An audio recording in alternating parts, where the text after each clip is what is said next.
Okay, so my biggest testimony, I'm a single mom with 3 boys. When my son was 16 years old, he's my middle son. He had a traumatic brain injury. Um, he was shot in the head by accident and with a 45 caliber gun. God was so good to me that he gave me a whole year with him. They told me he would never smile again, he would never talk, he would never do anything for himself, that he would be a vegetable.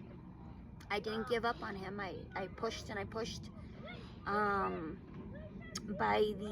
This happened in May.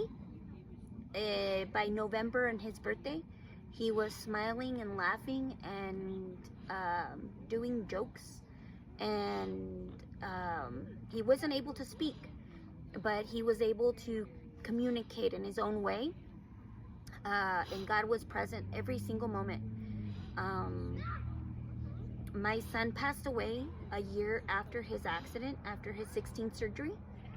God gave me his strength and his perseverance to be able to cope and move forward. And it is one of the biggest trials he's ever given me. But I will tell you that I never felt closer to him through those times as I did. Yeah. And so I always tell everybody, don't ever give up. God doesn't do things, bad things to children or to good people.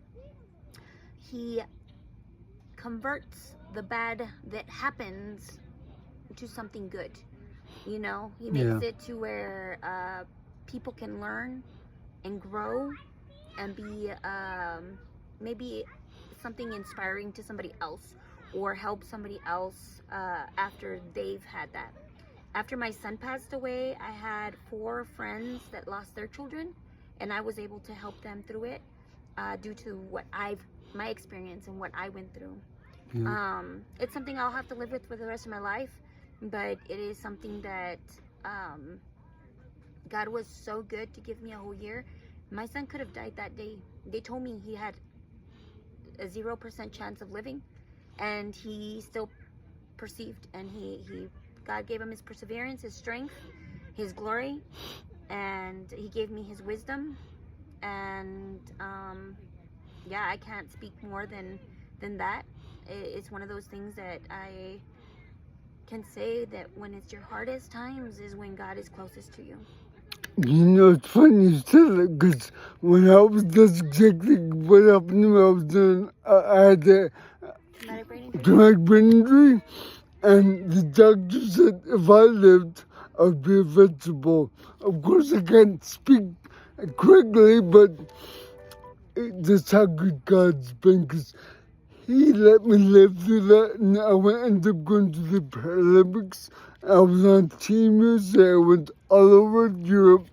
Yeah. And it's just amazing what God did for me. You have a greater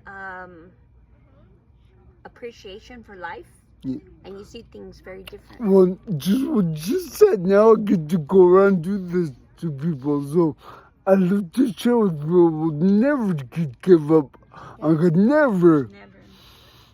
Even when you think it's hopeless. I mean, everybody says, well, how can you deal with it? It's, your son passed away.